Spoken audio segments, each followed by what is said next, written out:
hello everyone नमस्कार स्वागतम जनाइছো মোৰ অন্য এটা নতুন ভিডিঅ'লৈ ৰাতিপুৱা সোনকালে গা পা ধুই লৈ ওচৰৰ নামঘৰতে সেৱা এভাগ জনাই আহিলোঁ যাতে দিনটো ভালে কুশলে পাৰ হয় আৰু ইয়া গাড়ীও আহি গ'ল আমি বস্তু নিজৰ দৰকাৰী বস্তুখিনি লৈ নগাঁৱলৈ বুলি ওলালোঁ আৰু আজি যেহেতুকে মোৰ ডেলিভাৰী ডেট আছিলে গতিকে সোনকালে ৰেডি হৈ আহিলোঁ আৰু লগত আহিছে মা ইফালে মামাৰ ল'ৰা ভাইটি দাদা আৰু মানুহজন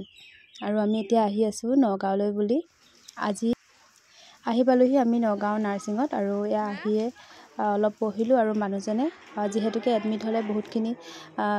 কাম কৰিব লগা থাকে গতিকে ডকুমেণ্টছ জমা লৈছে আৰু যি কৰিব লাগে মানুহজনে কৰি আছে তাৰ পাছত আমাক ৰুম দিলে আৰু ইয়া মোক চিলাইন দিয়া আৰম্ভ কৰিলে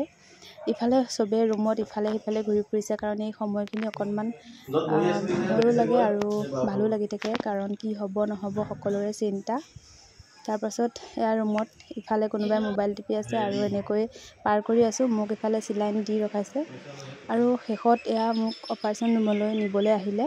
ভিডিঅ' ইমান বেছি কৰা নহ'লে ভাইটিক কৰিব দিছিলোঁ সিও মানে এনেকুৱা সময়ত আৰু কি কৰিব নকৰিব ভিডিঅ' কৰিব পাহৰিয়ে থাকিলে এইটো ক্লিপহে খালি ৰখাই থ'লে আৰু এই অপাৰেশ্যন ৰুমত লৈ গ'ল তাৰ পাছতে অলপ সময়ৰ পাছতে খবৰ আহিলে যে এটা ল'ৰা সন্তান জন্ম হৈছে আৰু এয়া ভালে কুশলে সকলোবোৰ পাৰ হৈ গ'ল আৰু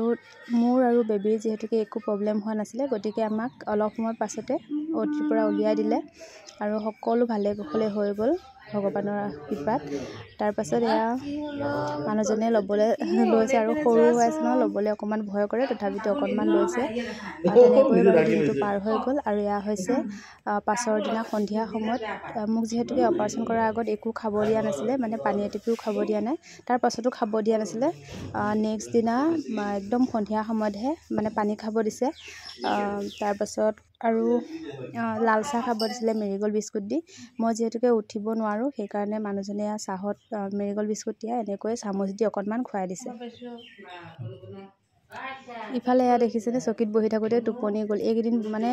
টোপনি যিহেতুকে নহয়েই সেইকাৰণে য'তেই পৰে মানে ত'তেই টোপনি যায়গৈ তেনেকৈ টোপনি গুচি গ'লগৈ আৰু এয়া কিবা এটা লৈ আহিলে কাপোৰ কিনি আনিছে আমি ঘৰৰ পৰা লৈ গৈছোঁৱে আগতে ধুই কৰি লৈ গৈছোঁ তথাপিতো নতুন বুলি কিবা এটা লৈ আহিলে আৰু এয়া হৈছে একদম 3 নম্বৰ দিন 10টা 11টামান বাজিব মই দুদিন একেবাৰে বিচনাতে পৰি আছিলোঁ মোৰ প্ৰেছাৰটো অলপমান ল' আছিলে কাৰণে উঠিব দিয়া নাছিলে তাৰ পাছদিনা এয়া অলপ উঠিবলৈ দিলে আৰু ধুনীয়াকৈ মই উঠিব পাৰিলোঁ ৰুমটোতে অলপমান খোজকাঢ়িছিলোঁ তাৰ পাছত আহি বাহিৰত অকণমান খোজকাঢ়িলোঁ আৰু যেনে তেনে খোজকাঢ়িব পাৰিছোঁ আৰু আহি পেলাই অলপমান বহিলোঁ আৰু আমাক যিহেতুকে ময়ো সুস্থ হৈছোঁ অলপমান সুস্থ মানে কি আৰু ভালকৈ খোজকাঢ়িব অকণমান পাৰিছোঁ লগতে বেবীও চব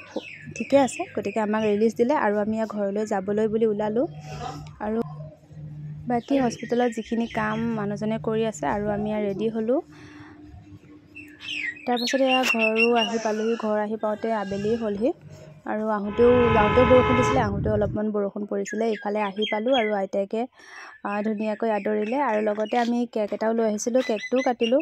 আৰু এইপিনে বেলুন সজাই ধুনীয়াকৈ থৈ দিছিলে মানে দাদাৰ ছোৱালীকেইজনী আছিলে আকৌ মামাৰ ছোৱালী সিহঁতে এনেকৈ সজাই কৰি থৈ দিছিলে ভালে গুচি গ'ল আশীৰ্বাদ কৰিব আপোনালোকে মোৰ ল'ৰাটো যাতে ভালে কুশলে থাকে আৰু আজিৰ ভিডিঅ'টো ইমানখিনি আছিলে কেনেকুৱা পালে আপোনালোকে জনাব যদি মোৰ চেনেলটো নতুনকৈ আহিছে তেনেহ'লে চেনেলটো ছাবস্ক্ৰাইব কৰি দিব আগলৈ নতুন ভিডিঅ' আপলোড কৰি থাকিম